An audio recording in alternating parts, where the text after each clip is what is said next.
बहुत समय पहले पहाड़ों और घने जंगलों से घिरे एक छोटे से गांव में रामू नाम का एक गरीब आदमी रहता था। उसका घर मिट्टी का बना हुआ था। बरसात में छत टपकती थी और सर्दियों में ठंडी हवा अंदर आ जाती थी। रामू अकेला रहता था और जंगल से लकड़ियां काटकर अपना गुजारा करता। हर सुबह सूरज निकलने से पहले वो उठ जाता और जंगल की ओर निकल पड़ता। मेहनत बहुत थी, लेकिन कमाई बहुत कम। कितनी मेहनत करता हूँ, फिर भी 2 वक्त की रोटी मुश्किल से मिलती है। काश मेरी जिंदगी भी बदल जाए। एक रात तेज बारिश हो रही थी। आसमान में बिजली चमक रही थी। रामू अपने छोटे से घर में बैठा आग ताप रहा था। अचानक ठक ठक ठक, दरवाजे पर किसी ने दस्तक दी। इतनी रात को कौन हो सकता है? दरवाजा खुलते ही सामने एक बूढ़ा बाबा खड़े थे। बेटा, क्या मैं आज रात यहाँ रुक सकता हूँ? जरूर बाबा, मेरा घर छोटा है लेकिन आपका स्वागत है। बाबा ने खाना खाया और रात में रामू को एक पुरानी कहानी सुनाई। इस गांव के पीछे जो काला जंगल है, उसके अंदर एक शापित खजाना छिपा है।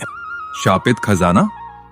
हाँ, जो लालच में वहां गया वो कभी लौट कर नहीं आया। फिर कोई वहां क्यों जाता है? क्योंकि खजाना इतना बड़ा है कि इंसान लालच छोड़ नहीं पाता। सुबह होते ही बाबा ने रामू को एक पुराना नक्शा दिया। ये नक्शा तुम्हारी किस्मत बदल सकता है। लेकिन मैं तो सिर्फ एक गरीब आदमी हूँ। कभी कभी सबसे बड़े खजाने गरीबों के लिए ही होते हैं। अगले दिन रामू नक्शा लेकर जंगल में पहुंचा। जैसे जैसे वो अंदर जाता गया, जंगल और डरावना होता गया। पेड़ों की टेढ़ी मेढ़ी शाखाएं किसी राक्षस के हाथों जैसी लग रही थी। ये जगह तो सच में बहुत डरावनी है। अचानक पीछे से आवाज आई, वापस चले जाओ। कौन है? लेकिन वहाँ कोई नहीं था।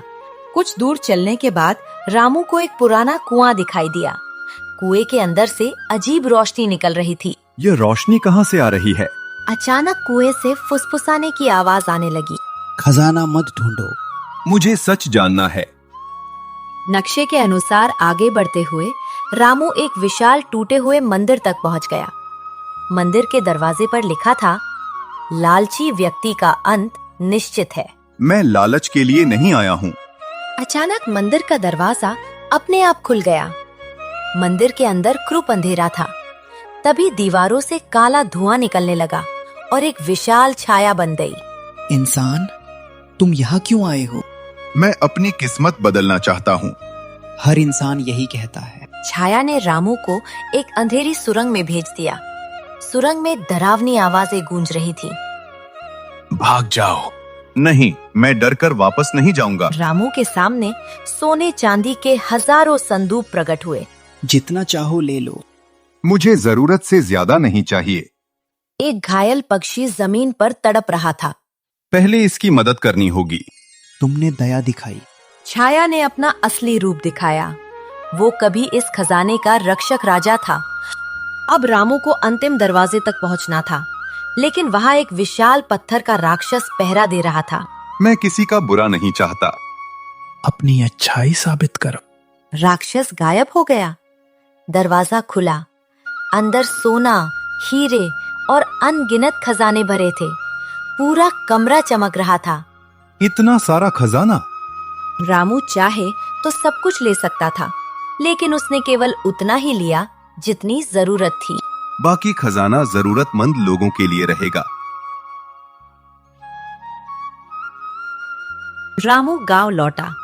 उसने नया घर बनाया, गरीबों की मदद की, स्कूल बनवाया, कुओं की मरम्मत करवाई। कई साल बाद भी लोग जंगल के उस रहस्यमयी खजाने की कहानी सुनाते थे, लेकिन कोई ये नहीं जानता था कि असली खजाना सोना नहीं, बल्कि रामू का अच्छा दिल था।